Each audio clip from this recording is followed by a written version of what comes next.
Hello chess friends and welcome to Zarov's chess channel and welcome to our Garry Kasparov saga. So in this series we're following Garry Kasparov's life and his chess career, and we're back now in the 1983 candidates quarterfinal in which Garry Kasparov faced another top grandmaster, Alexander Beliavsky. So in this quarterfinal we saw really beautiful chess games. Alexander Beliavsky got only one win against Kasparov, but it was really a beautiful chess game. It was really incredible what Beliavsky did, but still Garry Kasparov, even in 1983 he was still stronger and reached now the semifinals. So this will be our last game from the quarterfinal between Kasparov and Beliavsky.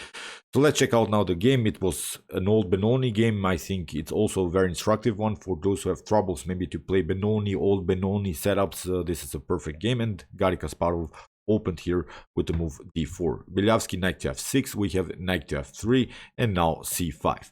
So d5 here, we have d6, and now Kasparov plays the move knight to c3. And this is a beautiful chess game for me, as I play, I think, 90% against the Benoni setups with the move knight to c3 without the move c4.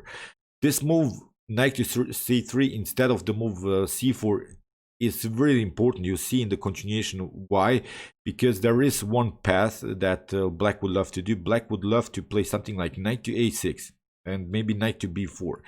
Then if you have played, for instance, the move c3 immediately, then you cannot kick away anymore the knight with the c3 pawn. So it's really a very important opening preparation here that Garry Kasparov is showing. As I said, I play the move knight to c3 19% of my games against the Benoni. I really like the setup. And you see now the problems that Beliavsky will have in the continuation of the game. Here g6, we have e4, and now bishop to g7, bishop to b5. That's the main aggressive setup. We're preventing now, with this move bishop to b5, we're preventing now black from fast development, because black has to now bring something in between with the move bishop to d7 or knight to d7. Even if knight to d7 happens, we'll still play our common idea a4. The bishop, the knight, and the pawn are playing a very important blocking system that black will never be able to track the position with the move a6 b5. Okay, black will try this idea for sure, but the problem of blacks is that black will never play the move b5 and then recapture with the a pawn, because if that happens, then black would have the b5 pawn and the c5 pawn connected. So when we play the move a4 and the potential maybe a5, then we have paralyzed a little bit the queen side, and black could make progress with a6 b5, but we could take en passant and the pawns wouldn't be connected on the b and c file. That's really an important line. I think you should memorize if you are a d4 player, that you can really play this blocking system, preventing ideas here on the queen side, and still we have nice progress here on the king side. Our main goal here from white's perspective, it's not possible immediately, but as a long-term plan, is to crack the position with the move e5. So because there is the pawn chain, this e7, d6, c5, and the pawn chain is best to be broken in the center, so that's why e5 would be sort of a tactical preparation that could break the position in the center. So here, after the move bishop to b5, as I said, you can play knight from f to d7, knight to d7, bishop to d7. Here Beliavsky played bishop to d7 and a4 anyway. If you take, for instance, bishop takes a4, then bishop takes b5, then we have a takes b5, and we're continuing the game with a little bit of pressure here on the a file. The knight is very well placed, it protects this very nice pawns here, and now, as I said, our main goal, castling, rook to e1, bishop to f4, e5. So that would be, I think, a good position here for white. So in the game here, castling was played, knight to a6 played by Beliavsky. What he's trying to do is play, for instance, knight to c7 or knight to b4. That's the huge difference if you play the Benoni with the c4 move or without it. So also a6 is a possibility. Then we can play simply bishop to d3, after bishop to g4, h3. Here black could give up maybe the bad bishop a little bit. The bishop on d7 was really on a natural square. And now after something like knight to d7, we could play queen to g3. That's white's goal. After knight to e5, we could play bishop to e2 or f4 immediately, and still we would have our main preparation with the potential e5 pawn break. So I think bishop to e2 is perfectly fine here. And now f4, e5, rook to d1, I don't know, bishop to e3, really this natural move. So after the move bishop to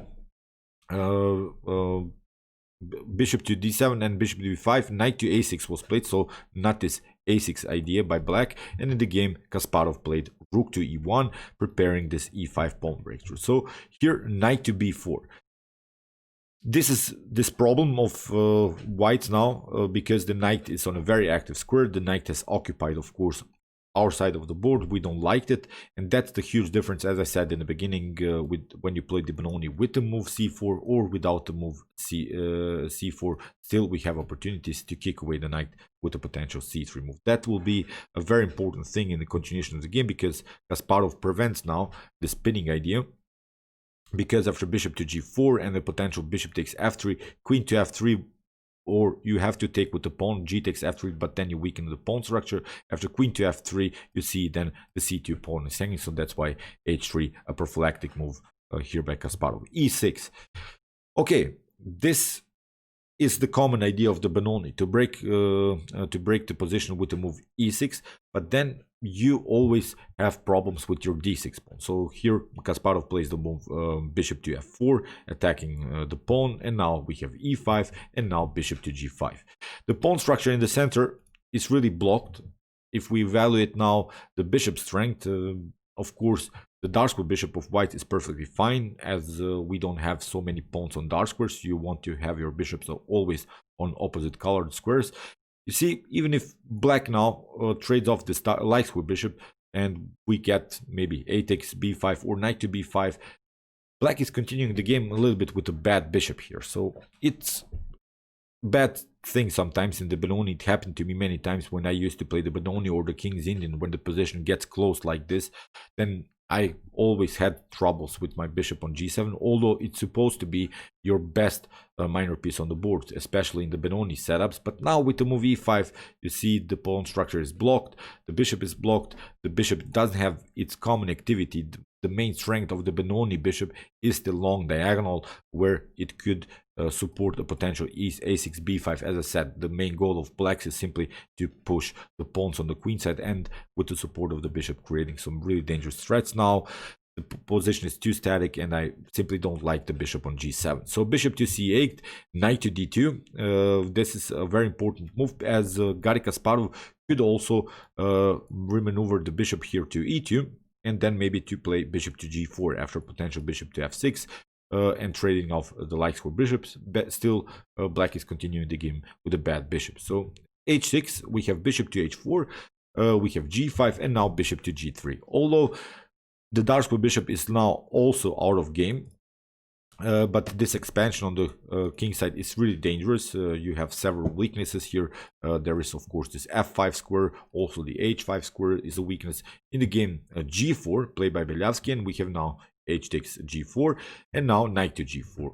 Maybe a better idea is bishop to g4 after something like bishop to e2, bishop takes, and here rook to e2.